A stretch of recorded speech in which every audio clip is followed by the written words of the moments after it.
begin to understand that dominion is not the theme of a season. Dominion is actually coming into a new level of the administration of God's Spirit. Dominion is the release of grace to be able to see like God, to be able to build like God, to be able to administrate like God. Dominion is receiving the power to have audacity to represent Elohim in the places where others cower and they bow.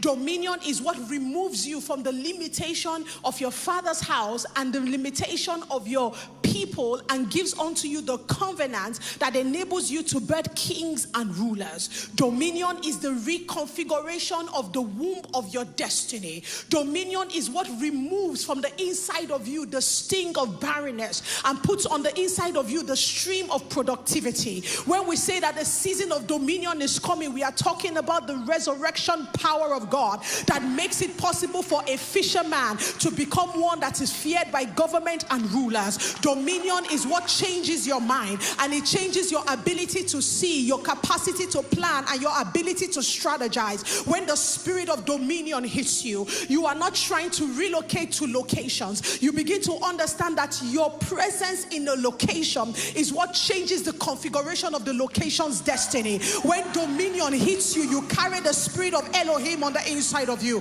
When dominion comes upon you, a new wave of burden enters into your spirit. You begin to see nations as children. You begin to see that you have a responsibility towards systems and structures. When dominion comes upon you, it comes upon you with the ability to turn worship into warfare, to turn even words into the ability to command the angelic host. When dominion hits you, everything about you shifts, everything about you changes. Dominion will rename you. You will no longer call yourself David of the wilderness. You will understand that there is a mantle upon your life that intimidates kings and rulers. When dominion comes upon you, it is an outworking of the Spirit of the eternal God. A man of dominion does not struggle with consecration.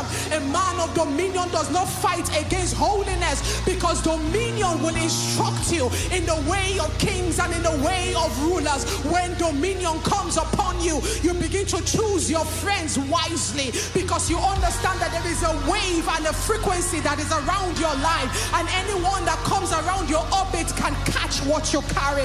When dominion comes upon you, you begin to guard the anointing of God around your life and in your life carefully, because you understand that you are a field of gold and heaven has invested in you. Dominion is not a thing.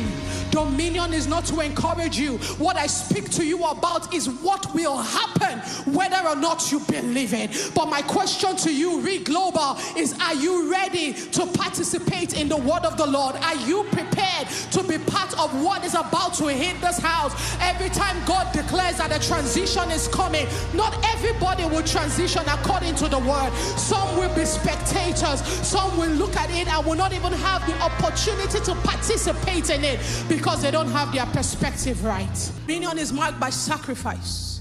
Not because you are instructed to, but because you know you have to.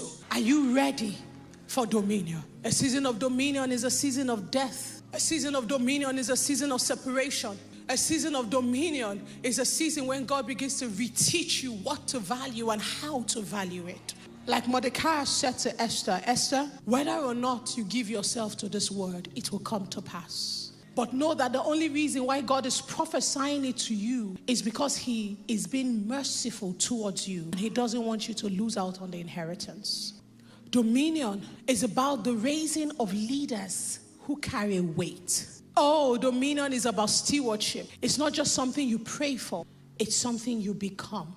I know that the Lord has called us to be Issachar's generation. And the question is, do you really fully realize that 90% of the battles that you will deal with in this house has everything to do with the destiny of this land and the destiny of our generation? If the watchman on the tower is not able to signal the city, it does not matter how strong the army in the city is. The city is finished. You need the watchmen to be able to give the right signals for the army to mobilize properly. There are some warfares that are individual, but on the level of eternal destiny, some warfares are governmental. And a true soldier knows how to discern between both. Watchmen can be on a tower, and you don't necessarily like the next man that you were paired with as a watchman on the tower. You may have issues, you may argue every now and then and say, oh, you took my sword, you took my shield, what is wrong with you? But the moment you see the enemy approaching, you put aside personal differences, you put aside your likes or your dislike, you become one as you march. Because there's a corporate enemy. And if they were to break these walls, they are coming for your children. They are coming for your fathers, your mothers, your inheritance, and generational inheritance. At that point, personal differences don't matter. It's all about kingdom alignment. So as I speak to you about dominion that is coming, my question to you is, are your eyes clear about what it's going to take for you to carry dominion? Are your eyes clear about your emotional, psychological, mental responsibilities when it comes to this word? Are you going to be one of those people that is consumed by your emotions and your feelings, that the government of God has no place in your life? Are you spending all your time trying to prove why you are right, that you are no longer aligned with the right mission? You are going to win the war in your emotions, and then you are going to lose the entire battle when it comes to kingdom. And I found out that that's the spirit of this generation. The spirit of this generation is fight. Fight this good cause. Prove your points. Show that you are right. Who are you? The moment you are able to see yourself within the scale of the eternal destiny of the heavens and the earth, you will receive humility by force, by fire. The reason why you are doing what you're doing and you're about to lose the path of your destiny is because you think you are very, very important. True humility is born from perspective. Not the perspective of your human certifications, not the perspective of your wealth and your accumulation. It is born from eternal perspective. We say people like Moses were meek and men like David were humble. But yet in the physical, they were some of the greatest people that existed. But in their spirits, they could see themselves within the scale of what Elohim was trying to achieve, within the scale of the lamb that was slain from the foundation of the world down to the end of this age. They saw themselves and they realized, I'm but a speck in the midst of this great multitude of the will of God, and I consider it an honor to even be present in time.